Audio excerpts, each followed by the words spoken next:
Meus queridos e amados irmãos, que a doce e gloriosa paz do Senhor Jesus seja com todos. Nós estamos aí de volta para a gravação de mais uma aula de Escola Bíblica Complementar. Esta aula que tem um compromisso com a poderosa, inerrante e infalível Palavra de Deus. Eu sou o pastor Walter Pereira e semanalmente, a propósito, todas as segundas-feiras nós disponibilizamos o nosso vídeo, a nossa aula, comentando a revista de adultos que é publicada trimestralmente pela Casa Publicadora das Assembleias de Deus. Todos os nossos comentários são feitos em 10 tópicos.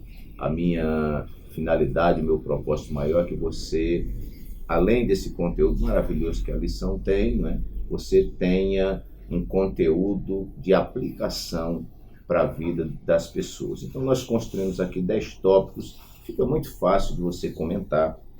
Você vai fazer seu comentário, claro, aí buscando o conteúdo da lição. E esses tópicos complementares, o nome do nosso canal é Escola Bíblica Complementar, vão te ajudar aí acrescentando alguma coisa. Então, se você ainda não é inscrito no nosso canal, se inscreva, é muito importante. Nós já estamos aí, para a glória de Deus, com 22 mil inscritos no nosso canal.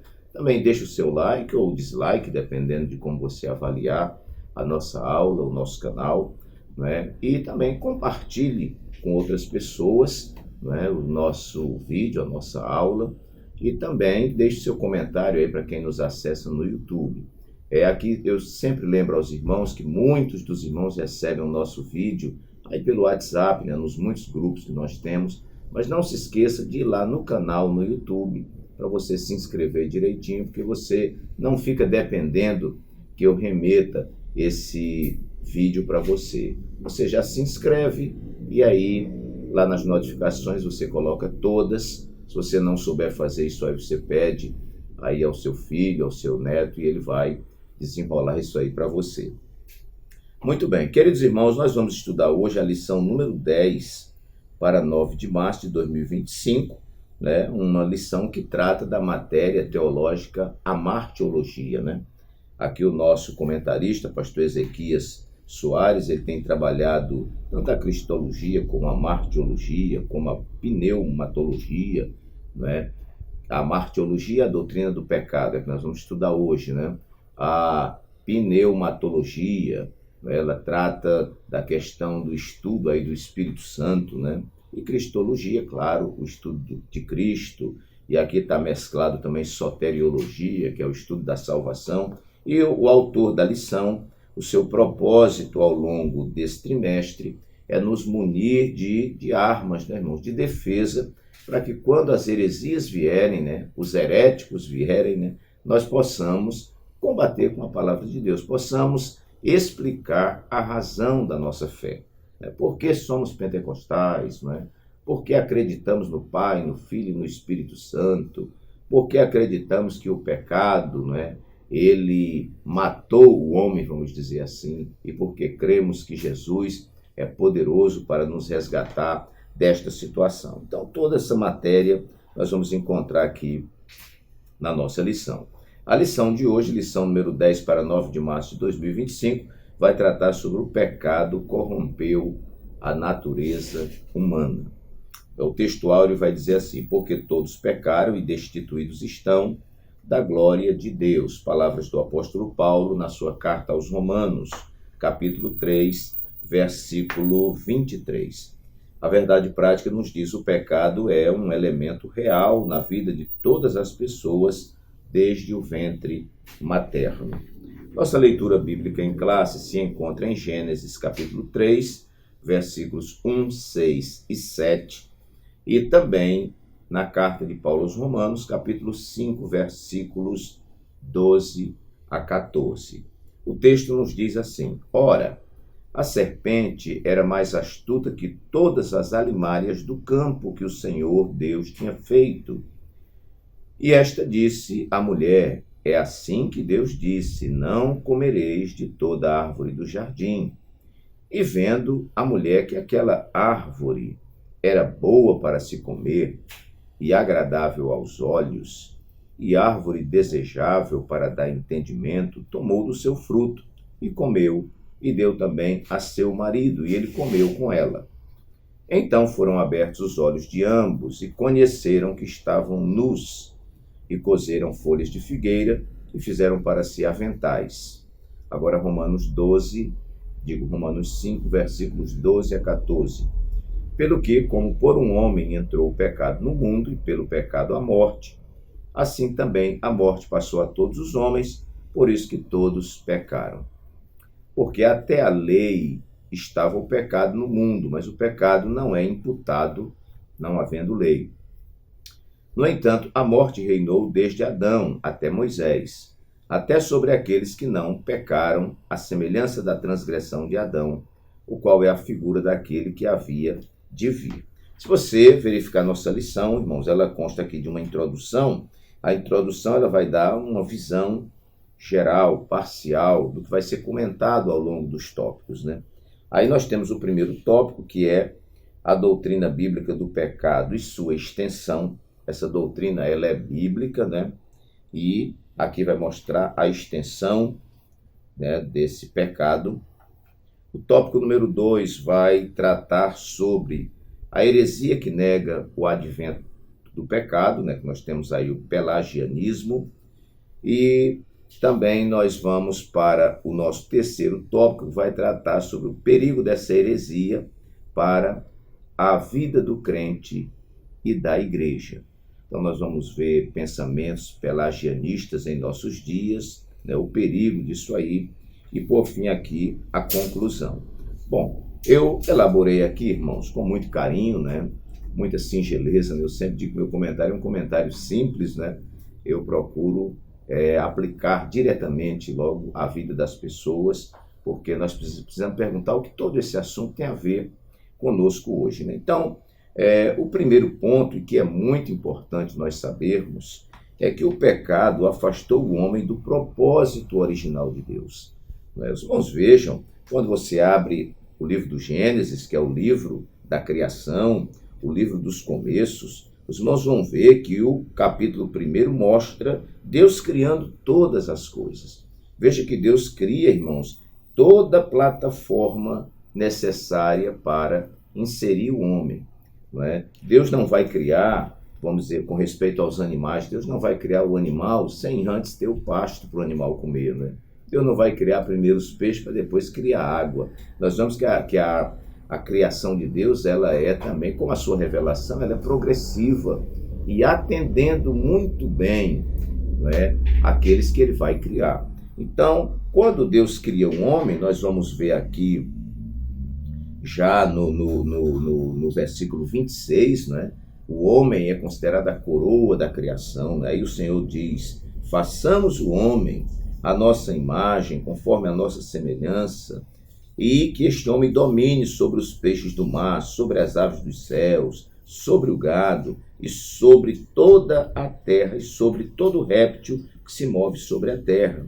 Criou Deus o homem à sua imagem, a imagem de Deus o criou, macho e fêmea os criou, e Deus os abençoou, olha aí, e Deus lhes disse, frutificai, multiplicai-vos, enchei a terra, sujeitai-a e dominai.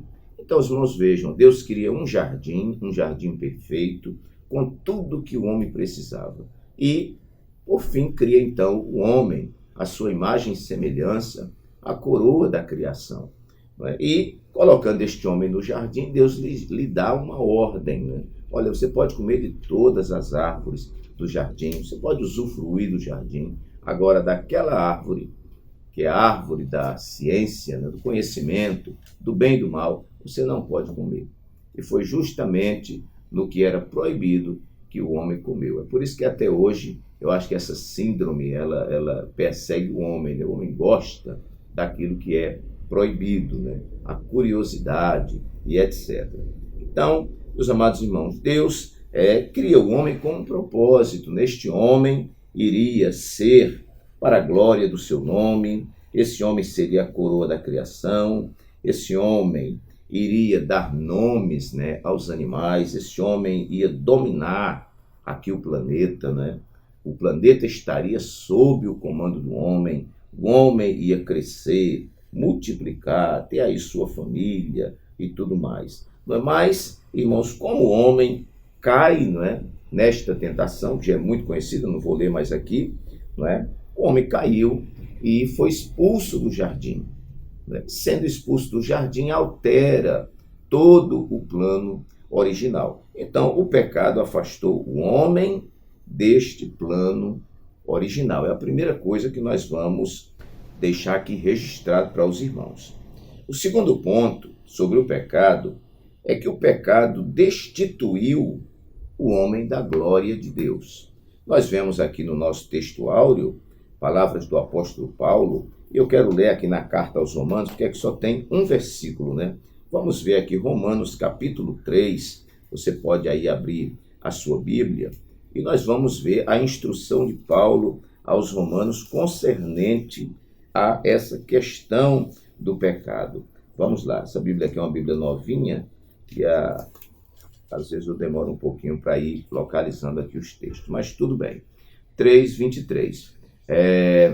Nós vamos ver aqui, a partir do versículo 21, né, que tem aqui a justificação pela fé em Jesus Cristo, diz assim: mas agora se manifestou sem a lei a justiça de Deus, tendo o testemunho da lei e dos profetas, isto é, a justiça de Deus pela fé em Jesus Cristo, para todos e sobre todos os que creem, porque não há diferença. Porque todos pecaram, olha aqui, e destituídos, né, afastados, desligados, estão da glória de Deus, sendo justificados gratuitamente pela sua graça, pela redenção que há em Cristo Jesus. Não é? Nós vemos aqui também, eu quero voltar um pouquinho no capítulo 3, versículo 10, que diz assim: como está escrito, não há um justo. Olha a situação, irmãos. Nenhum sequer. Não há ninguém que entenda, não há ninguém que busque a Deus. Todos se extraviaram e juntamente se fizeram inúteis. Não há quem faça o bem. Não há nem um só. Essa compreensão, irmãos, teológica é muito importante para todos nós. Nós ainda temos pessoas que imaginam que foram salvas porque eram de uma boa família. Não, eu nunca fui assim inimigo do evangelho, eu já gostava de ouvir o CD tocando evangelho, os hinos evangélicos, eu fazia culto lá na minha casa e tudo mais. E essas pessoas, né, que é a nossa tradição da antiga religião, né, a gente acha que chegou com alguma coisa, acha que chegou com uma bagagem razoável e tudo mais. Então, irmãos, olha, vamos esquecer isso. Vamos colocar um conhecimento e uma consciência, isso é importante. Você ter consciência e conhecimento que você estava na lama. O melhor de nós estava na lama, não é? E graças a Deus que Jesus jogou a corda. E o Espírito Santo nos ajudou a segurar a corda para sair da lama. A gente estava no lixo, a gente estava no monturo. Então ninguém pode se apresentar para Deus dizendo: Senhor, eu também já tinha aí um meio caminho andado, eu já estava ali, eu já morava do lado da igreja. Não tem esse negócio, irmãos, né? Todo mundo é miserável pecador, todo mundo destituído da glória de Deus, e tudo isso por causa do pecado original, que foi o pecado de Adão e que passou para toda raça humana. O tópico 1 e o subtópico 2, eu anotei também aqui algo interessante, né? Que diz assim: quando o casal comeu do fruto proibido, ambos perceberam que estavam nus, envergonharam-se e procuraram se esconder da presença de Deus. Está aqui no relato bíblico, Gênesis 3, 7 e 8. Era a ruptura imediata da comunhão com o Criador. É a morte espiritual, pois morte significa separação. Está lá em Isaías 59, 2, né? Que diz assim, que o que faz divisão entre nós e o nosso Deus são os nossos pecados, né? O pecado separa o ser humano de Deus. Então, em segundo lugar, o pecado destituiu o homem da glória de Deus, que é esta presença de Deus, esta comunhão com o Senhor, essa identificação com o Senhor. Os irmãos vejam que está registrado aqui em Gênesis, que Deus visitava o homem na viração do dia. Imagine todos os dias Deus visitando o homem num ambiente maravilhoso, o homem numa condição maravilhosa. Mas o pecado destituiu o homem desta glória de Deus. Terceiro lugar, pecado como realidade desde a concepção. Olha, meus irmãos, não é? O pecado original, né? Porque aí nós sabemos, né, que uma criancinha nasce, morre, ela vai para onde, pastor? Ela vai para o paraíso. Nós cremos assim. Ela não foi batizada, não ouviu evangelho, nada, mas ela não faz uso ainda da sua razão, e este é o entendimento, né? Mas ela traz consigo o pecado original, não é? O pecado, aquele pecado de Adão. Vamos ler aqui algumas referências, irmãos. Você pode abrir sua Bíblia aí no Salmo 51, versículo 5. Já Davi, lá no passado, fazendo essa abordagem tão interessante. Salmo 51 e o versículo 5. Olha o que Davi diz. Ele diz assim: eis que em iniquidade fui formado, e em pecado me concebeu minha mãe. Muito cuidado, irmãos. Tem uns teólogos aí atravessados que estão dizendo que isso aqui é porque a mãe de Davi teve um caso extraconjugal, né? E Davi nasceu fruto desse pecado. Mas não é essa referência, né? O entendimento é que ele já foi concebido em pecado, porque sua mãe era uma pecadora, seu pai era um pecador, e todos nós que derivamos de Adão somos pecadores, carentes desta glória e desta misericórdia e desta graça de Deus. Eis que em iniquidade fui formado, e em pecado me concebeu minha mãe. É a leitura nossa que está em segunda-feira. Leitura de terça-feira tem aí o Salmo 58, um pouquinho mais à frente, e o versículo 3. Como é que está escrito ali? Alienam-se os ímpios desde a madre, andam errados desde que nasceram, proferindo mentiras. Isso aqui é a nossa condição, tá, irmãos? Porque a gente só sai dessa condição de ímpio, de pecador desgarrado da glória de Deus, quando você entrega a sua vida para Jesus. E agora, pastor, eu sou o quê? Agora você é um pecador remido e lavado pelo sangue de Jesus. Muito bom. Nossa verdade prática, que traz a síntese desse entendimento, vai dizer assim: o pecado é um elemento real na vida de todas as pessoas, desde o ventre materno. Lá em Provérbios vai dizer que a criança, desde pequenininha, já se conhece nela a estultícia. Então, queridos, o homem nasce em pecado, não é?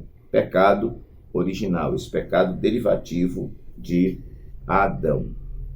Então, terceiro, o pecado como realidade desde a concepção. Quarto lugar, pecado que corrompeu o homem integralmente. Isso aqui é muito interessante, né? Eu lembro que o nosso pastor, ele dando um estudo, né? Nosso pastor aqui, reverendo José Oswaldo Nunes Lima, que cada culto de terça-feira, cada reunião de convenção, cada reunião aqui de presbitério da capital, nós desfrutamos aí de um banquete. E eu quero aqui agradecer ao nosso pastor, né, por esse carinho. Sempre que eu dou uma obra, um livro, alguma coisa para ele, eu coloco lá na dedicatória, né, que ele é um exaustivo ensinador da palavra, né? E como ele, eu comungo desta ideia: se a palavra não resolver, nada vai conseguir resolver. Então, meus queridos, o nosso pastor, em um estudo, ele disse que todos nós viemos aí com um defeito de fabricação. Mais ou menos isso aqui, né? Então, é como se um caminhão tivesse capotado, né? Quando o caminhão capota, um racha a cabeça, outro quebra a clavícula, né? Outro quebra o braço, outro quebra a perna, outro arranca um dedo, né? Então, todos nós viemos com esse defeito, irmãos. Já nascemos com essa inclinação, né? Eu comparo sempre, já falei muitas vezes aqui, já são aí 7 anos aproximadamente, né, que nós estamos gravando aula toda semana e falando isso. E eu digo sempre que a nossa natureza é como aquele carrinho de supermercado que tem a roda travada, né? A gente chega no supermercado, aí testa assim o carrinho, aí o carrinho tá legal. Aí você entra, quando começa a colocar as compras, começa a pesar, Aí você quer empurrar ele no corredor, ele quer ir para cima das prateleiras para derrubar tudo. A nossa natureza, ela é inclinada para o mal, irmão. A gente vive como um animal no cabresto, assim, puxando para você ficar no caminho. Não é fácil. Se você soltar essa rédea, a gente vira aí uma besta fera, né, para fazer tudo que é mal, tudo que não presta. Então, meus queridos, o estudo teológico aqui desta questão da amartiologia, a doutrina do pecado, é que essa corrupção, ela não afetou somente as minhas mãos, não afetou somente os meus pés, mas ela afetou o homem em todas as áreas da sua vida. É por isso que quando nós discutimos a matéria soteriologia, que é a doutrina da salvação, o homem tem que ser salvo integralmente. Não, esse braço aqui meu é salvo, mas esse aqui não é. Eu sou salvo a minha alma, mas o meu corpo não. O meu espírito não tem nada a ver. Não. Espírito, alma e corpo. Paulo vai escrever e vai dizer, essas três coisas têm que ser mantidas irrepreensíveis para a vinda do Senhor. Então, vamos ver aqui a leitura de quarta-feira, irmãos, dos remédios para Isaías 1:6. Aquele texto que é muito conhecido, não é? Onde o profeta Isaías, né, que já era profeta e ele agora consolida aqui a sua chamada, né, ele vai dizer quando ele vê a glória de Deus, né? E quando ele vê aquela glória de Deus, ele vai dizer assim, ai de mim, que sou um homem de lábios impuros e habito no meio de um povo de impuros lábios. Ai de mim, irmãos, é o seu todo, né?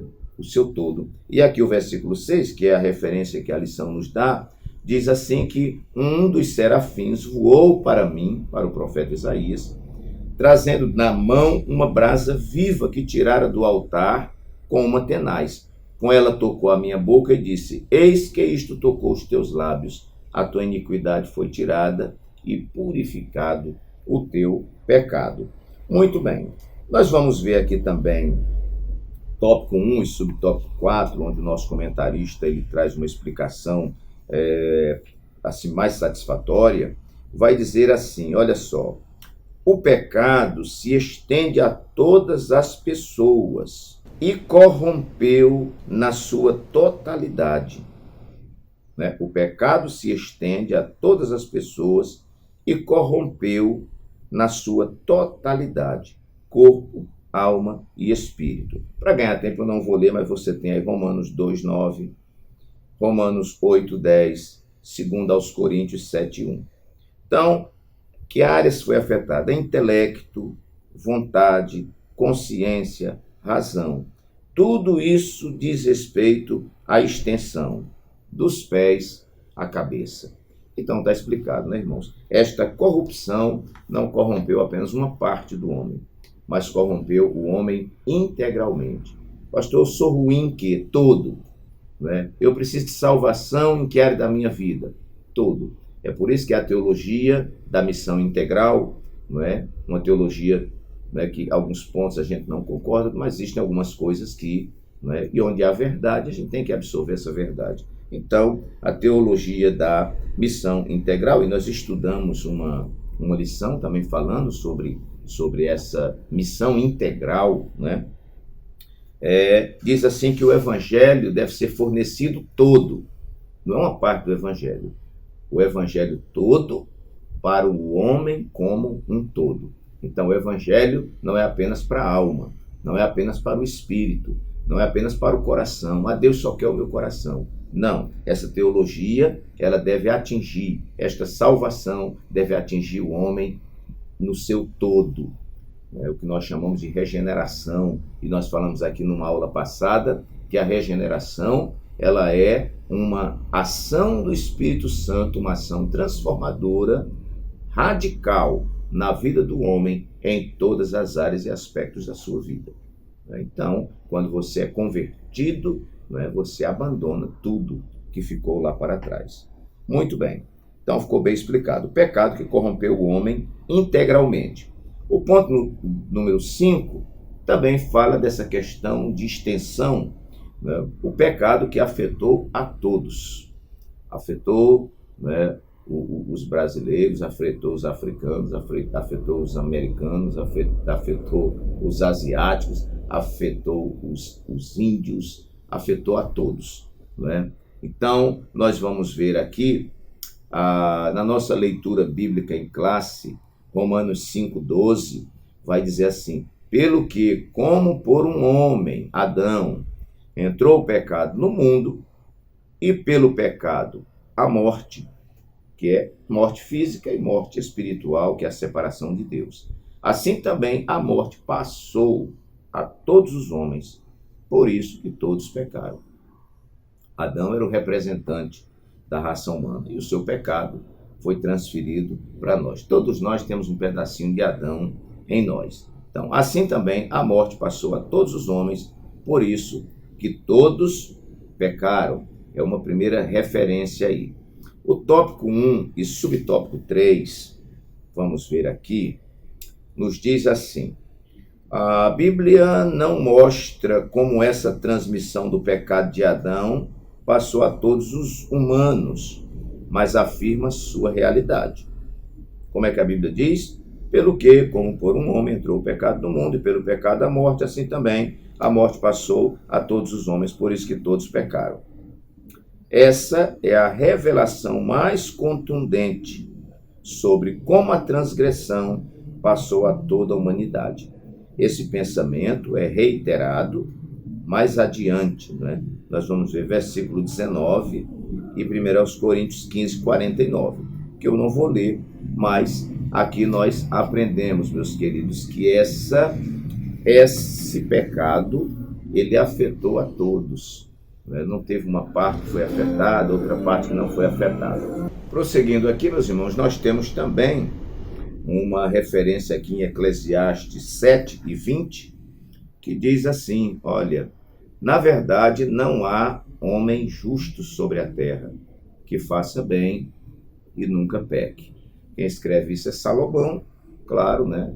Depois do Éden, né? Muito depois, e ele nos mostra essa verdade.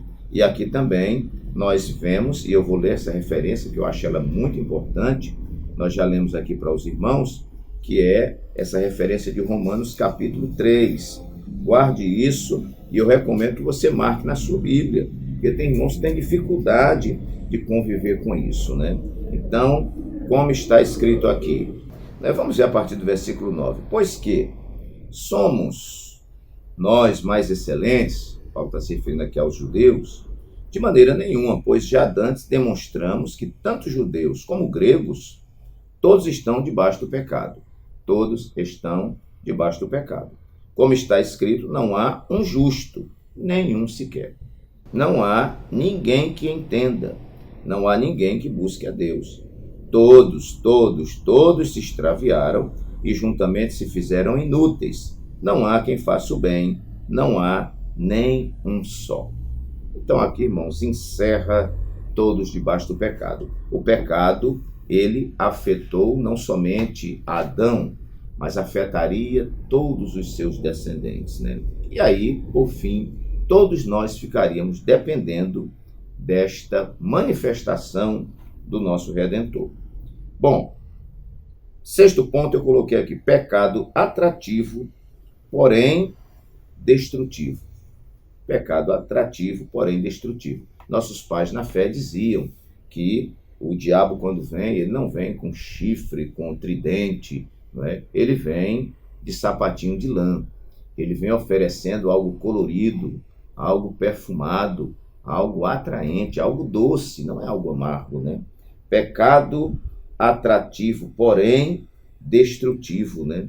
Nossa leitura bíblica em classe, no Gênesis 3, versículo 6, vai dizer assim: e vendo a mulher que aquela árvore era boa, olha aí, irmãos, vendo a mulher que aquela árvore era boa para se comer e agradável aos olhos, e árvore desejável para dar entendimento, tomou do seu fruto e comeu, e deu também a seu marido, e ele comeu com ela.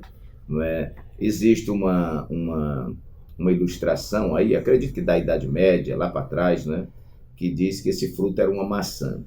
E eu tinha um professor na faculdade de teologia, ele dizia, olha, moço, não acredito que era uma maçã, não. A maçã, quando você mostra, faz crá, né? Ele só acha que era um caqui, né? Que você pega e faz, né? Um caqui maduro, né? Então, ele ilustrava assim, brincando, claro. Não, ninguém sabe que fruto era esse. Mas diz aqui que o fruto era atraente. E o pecado é atraente. O pecado, às vezes, é doce. O seu final é amargo. O seu começo é atraente, mas o seu final é um final destrutivo. Isso nós precisamos comentar nesta matéria, a martiologia. O pecado é doce. Meus irmãos, vejam que quando João escreve a sua carta, ele vai dizer assim, me parece que é a 1 de João 2,15, ele diz assim, não ameis o mundo nem o que no mundo há. Se alguém ama o mundo, o amor do Pai não está nele, porque a concupiscência da carne, os desejos da carne, a concupiscência dos olhos, a soberba da vida, né? Elas não são do Pai, elas passam, né? Mas aquele que faz a vontade do Senhor permanece para sempre. Então ninguém tem dúvida, né? Está chegando aí, eu estou gravando aqui a lição no sábado, né? Sábado aqui de Carnaval, inclusive aqui em Alagoas, nós estaremos realizando um dos maiores congressos, já alguém diz que um dos maiores da América Latina, né? O CONJOAD e o CONAD Kids, né? Só aqui em Maceió estamos reunindo cerca de 20 mil jovens, né? E fora também as crianças que vão aí caminhando, né? Neste patamar.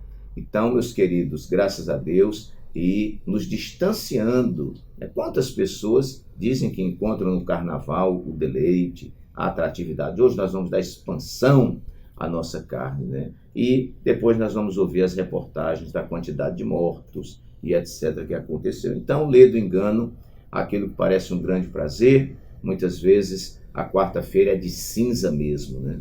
Então, é muito triste. Mas o pecado, ele é atrativo, porém destrutivo, né?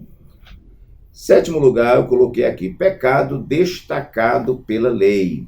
Há uma referência aqui na nossa leitura bíblica em classe, de Romanos 5,13, que diz que até a lei estava o pecado no mundo, mas o pecado não é imputado não havendo lei. Eu não vou ler os textos aqui, mas você encontra isso tudo na carta de Paulo aos Romanos, você vai ver algo muito interessante, que é quando Paulo mostra que ele não teria conhecimento do pecado se não fosse a lei que dissesse não peque. Não é? Então, o que é a lei, meus irmãos? Aqui uma explicação assim sucinta, né? A lei é a demonstração do caráter perfeito e absoluto de Deus. A lei, ela é boa. A lei expressava, né, a santidade absoluta de Deus. Né? Quando nós tomamos conhecimento desta lei, de não faça isto, não faça aquilo, faça isso, faça aquilo, o meu pecado se encontra com esta perfeição de Deus. A minha imperfeição se encontra com a perfeição de Deus. A minha incompetência se encontra com a competência de Deus, não é? O meu pecado se encontra com a santidade de Deus. É por isto que a palavra de Deus, ela nos desperta, ela nos alerta, ela aviva o pecado. O homem vive no pecado, ele não vê o seu pecado, ele não reconhece o seu pecado, ele não se entristece pelo seu pecado. Mas quando ele se encontra com a lei, quando ele se encontra com a palavra, né, ele vai ter esse pecado trazido à tona. Oh, então isto é o meu pecado. Né? Como eu estou distante de Deus, como isto abomina a Deus. Então, o pecado é destacado pela lei. A lei veio mostrar essa santidade de Deus, veio mostrar esta competência de Deus, esse elevado nível de caráter de Deus, ao mesmo tempo em que veio mostrar a minha incompetência, a minha sujeira, a minha inutilidade, veio mostrar a minha inconveniência, veio me mostrar, irmãos, a minha fraqueza, a minha falha, a minha debilidade. Então, é isto que acontece quando a lei aparece. Então, o pecado é destacado pela lei. O problema já vinha desde o Éden. E agora vem Moisés com a lei, apresentando esse caráter elevado de Deus. E aí nós tomamos o choque de realidade, não é? Vendo o que o Deus que é santo. Os irmãos, vejam que quando Moisés leva o povo ao pé do monte para ouvir Deus falar no monte, o povo diz: olha, Moisés, nós não queremos mais ouvir. Ouça você, converse você com Deus, a gente não vai vir para aqui. Por quê, irmãos? Porque incomodava, não é? A luz de Deus incomodava as trevas do homem, não é? As verdades de Deus incomodavam as mentiras do homem, né? É por isso que nós temos pessoas por aí, e muito cuidado, que estão buscando igreja onde a sua doutrina é mamão com açúcar. Ninguém toca no pecado, ninguém toca nas coisas erradas que estão acontecendo, nada. E as pessoas gostam, né? São massagistas de ego, né? E agora a vitória já chegou, e agora é tudo saborzinho de mel, e olha, Jesus lhe ama assim como você é e tal. Eu sei que Jesus ama como você é, agora ele não quer que você continue como é, não é? Então, você ouve pelos hinos, né? Nada confronta, nada bate de frente com o pecado. Não, ninguém se incomoda com a minha vida, eu não me incomodo com a vida de ninguém. Eu vou à igreja como quem vai ao cinema, assiste lá uma pregação. Lá na frente não tem um profeta, lá na frente tem um coach, não é? Só para dizer: olha os caminhos aqui para você ser feliz, não é? Você tem um gigante dentro de você e tudo mais. Então, meus irmãos, são teologias enganosas, né? Parece que é, mas não é. É uma teologia adocicada, teologia achocolatada. E as pessoas estão lá, né? Não vou ficar com aquele pastor, né? Aquele pastor é muito radical. Aquele pastor ali fala sobre o pecado, fala sobre a desordem, fala sobre... É por isso, meus queridos, você tem que ler Bíblia, né? As pessoas, eu estou incentivando aqui, incentivo no meu canal, leia a Bíblia toda, para você ver a Bíblia no seu contexto geral. Não é montar um cavalo, né, um elefante em cima de um versículo isolado, né? Você tem que ler a Bíblia toda, e você vai ver ao longo da Bíblia por que os profetas eram odiados. Pergunte isso para você. Vá à Bíblia, pergunte por que o profeta Jeremias, o rei não gostava dele. Pergunte por que o profeta Jeremias, os sacerdotes, que eram para ser os guardiões da revelação, não gostavam dele. Por que é que os parentes de Jeremias não gostavam dele? Por que é que os profetas contemporâneos de Jeremias não gostavam dele? Por que é que os vizinhos não gostavam dele? E eu digo até que nem ele gostava dele, não é? Então, por quê? Porque ele portava a santa e poderosa palavra de Deus, que vem ao encontro do pecado e denuncia o pecado. E ninguém quer ser denunciado, né? Então, irmãos, eu preciso, não é, me humilhar, não é? Como diz um certo pregador, eu preciso humilhar até a minha inteligência. O que é isso, irmão? É ver que existem coisas que eu não entendo, e aquilo que eu não entendo, aí eu humilho a minha inteligência. Não é? Então, meus amados, o pecado é destacado pela lei. A lei veio provar a nossa incompetência. Ponto. Então, a lei vai nos apontar que só há uma saída. É a vinda de um Redentor. Vamos caminhando para frente. Muito bem. 8º lugar, nós vamos ver aqui que o pecado maculou a imago Dei. Imago Dei é a palavra para a imagem de Deus, né, no latim, né? Imago Dei. O pecado que imaculou, perdão, irmãos, o pecado que maculou a imago Dei. Vamos ver aqui no nosso plano de aula do mestre, na introdução, tem uma parte interessante que diz assim: o ser humano foi criado à imagem e semelhança de Deus, conforme a sua santidade e perfeição. Contudo, o advento do pecado distorceu essa imagem e estabeleceu graves problemas que perpassam a história humana.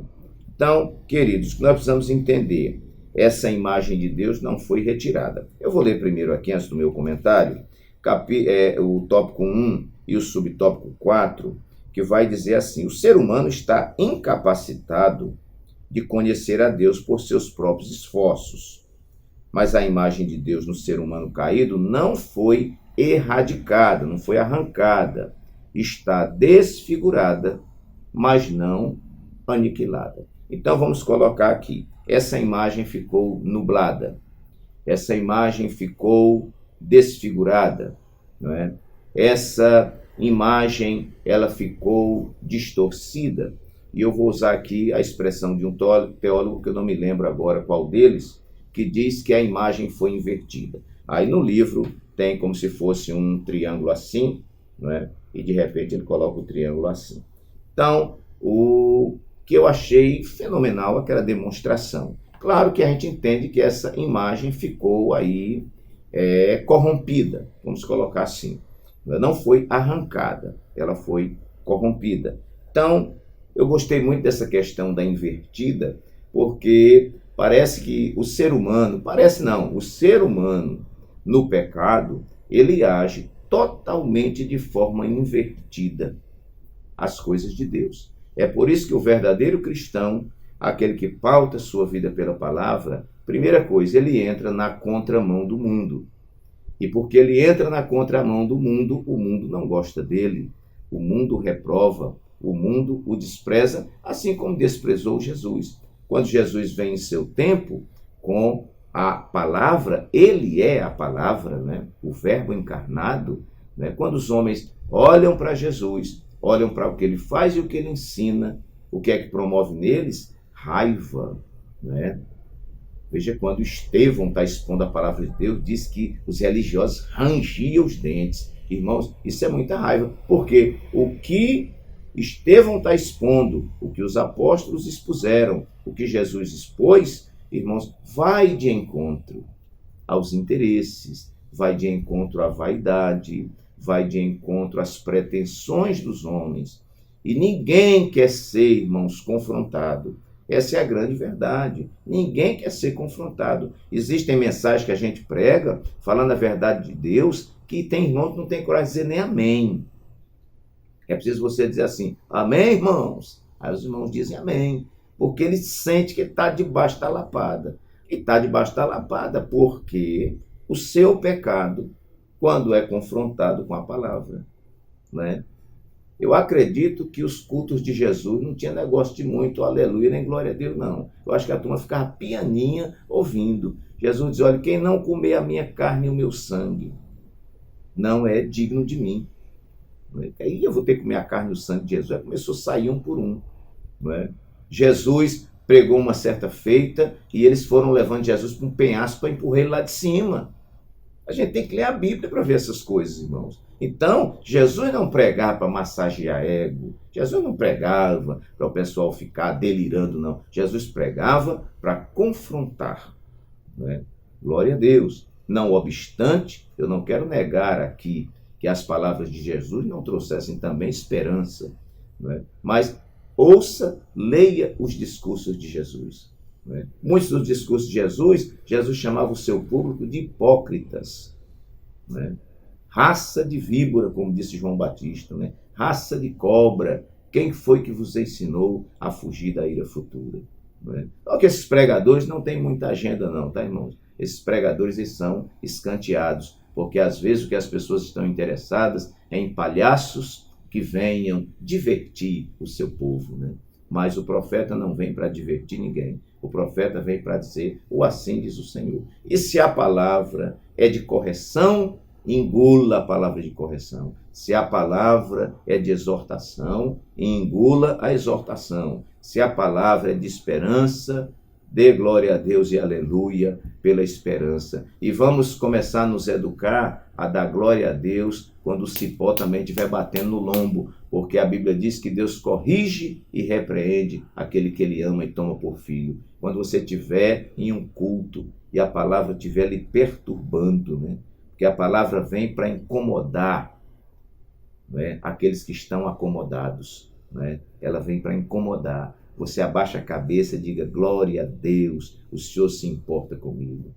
E não dizer, vou sair da igreja que esse ensinador aqui é muito radical e coisa e tal. Não, como é melhor tomar essa sopinha amarga e ter saúde do que ir por aí comer, tomar suquinho, comer hambúrguerzinho e tal, e caminhando para o inferno. Não se esqueça que Jesus disse que a porta é estreita e o caminho é estreito. E nem a porta nem o caminho passou por reforma. Eles continuam estreitos para a glória de Deus. Então, a Imago Dei, né, ela foi maculada. Tópico 1 e subtópico 4. Já li isso aqui, vamos ver. Tópico 1 e subtópico 4. Vai nos dizer assim: o pecado se estende... eu já li essa parte, mas vale aqui ainda. O pecado se estende a todas as pessoas e corrompeu a sua totalidade, corpo, alma e espírito, intelecto, vontade, consciência, razão. Tudo isso diz respeito à extensão dos pés à cabeça. O ser humano está incapacitado de conhecer a Deus por seus próprios esforços. Foi essa parte aqui. Mas a imagem de Deus no ser humano caído não foi erradicada. Nós já lemos, né? Está desfigurada, mas não aniquilada. Muito bem. Então, o pecado que maculou a Imago Dei. Nono lugar, e aqui agora sim, para a gente dar um glória a Deus aí, não é? O pecado que provocou um redentor. Que coisa maravilhosa, irmãos. Quando o homem peca, não é? O Senhor Deus, que é onisciente, já tinha providenciado o cordeiro, né? A Bíblia vai dizer que o cordeiro foi morto antes da fundação do mundo. Então foi antes do Éden, né? Ou seja, todo o projeto de restauração. Porque Deus cria e Deus já sabe o que vai acontecer, obviamente. Gênesis 3,15, vamos ler esta palavra aqui. Foi logo após o pecado do homem, o pecado da mulher. Aí, o que é que o Senhor fala? Porém, inimizade entre ti, serpente, e a mulher, e entre a tua semente e a sua semente. Esta te ferirá a cabeça e tu lhe ferirás o calcanhar. Quem é esta semente da mulher? O nosso Senhor e Salvador Jesus Cristo. Em Gênesis 3,15, irmãos, já vem a promessa de um Redentor. E se a gente ler a Bíblia, não é? Todo o Antigo Testamento, não é? E Cristo está em todo o Antigo Testamento, seja ali de forma muito clara, seja de forma figurada, mas todo o projeto do Antigo Testamento, todo o projeto, não é? Com tudo que você vê ali, vai canalizando para a figura de Cristo, a figura de um Redentor. Até que, não é, se cumpre no nosso Novo Testamento, né, na Nova Aliança, até que se cumpre a vinda de nosso Senhor e Salvador Jesus Cristo, que é o Redentor. A Bíblia vai dizer que aqueles que estavam em trevas viram uma grande luz, e aos que estavam assentados na região e sombra da morte, a luz raiou.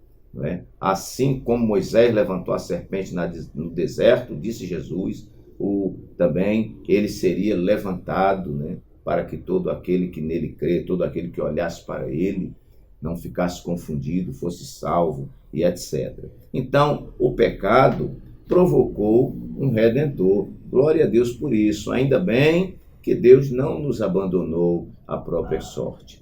E próprio Jesus vai dizer, não é? É importante saber, eu sempre pergunto isso em sala de aula para os jovens obreiros e a maioria erra. Eu falo, quem foi que disse? Porque Deus amou o mundo de tal maneira que deu seu Filho unigênito. E a maioria diz que foi João que disse. Não foi João. João escreveu. Quem falou isso foi Jesus Cristo a Nicodemos. Porque Deus amou o mundo de tal maneira que deu seu Filho unigênito para que todo aquele que nele crê não pereça, mas tenha a vida eterna. E Paulo, escrevendo aos Romanos, ele disse, né, que também Deus prova o seu amor para conosco, em que Cristo Jesus morreu por nós, sendo nós ainda pecadores. Jesus é o Cordeiro de Deus, como disse João Batista, Cordeiro de Deus que tira o pecado do mundo. Ele veio para justamente consertar essa desgraça que o pecado fez na nossa vida. Então, o pecado que provocou um Redentor. E 10º e último lugar, pecado vencido na cruz. Dê outro glória a Deus aí por isto, né? Pecado que foi vencido na cruz, né? Plano de aula na questão lá motivacional, ou da motivação, diz assim: o problema do advento do pecado não significa que não haja esperança para o ser humano. Se ele não mergulhar em seu egoísmo, reconhecer que é um pecador e crer no Salvador, ele encontrará plena salvação na pessoa bendita de Jesus. Nele, nem tudo está perdido para o ser humano. Nele, em Jesus. Amém. E na introdução da nossa lição, que é bem o início, né, da matéria, vai dizer: o ser humano criado em santidade à imagem de Deus foi corrompido pelo pecado, de tal modo que somente em Cristo é possível a sua restauração a Deus. Não é? Então, o pecado provocou um redentor, foi o nosso 9º tópico, e em 10º lugar, pecado vencido na cruz. Quando Jesus na cruz diz: Pai, tudo está consumado. O que ele estava dizendo não é que a minha vida está acabando, simplesmente. Ele disse: a obra que me deste a fazer, não é? A representatividade, não é? O sacrifício substitutivo que o Senhor me designou para fazer. Eu fiz e está consumado, e agora todo aquele que quiser salvação, que quiser liberdade do pecado, é somente crer em nosso Senhor e Salvador Jesus Cristo, recebê-lo pela fé. E você terá não somente a certeza, não é, da sua salvação, como a certeza de uma vida melhor e mais feliz na eternidade, seus pecados perdoados, e você será um verdadeiro cidadão do reino de Deus. Que Deus assim nos abençoe, meus queridos irmãos, que a poderosa palavra de Deus possa ficar plantada no seu coração, e até a nossa próxima aula, se Deus assim o permitir.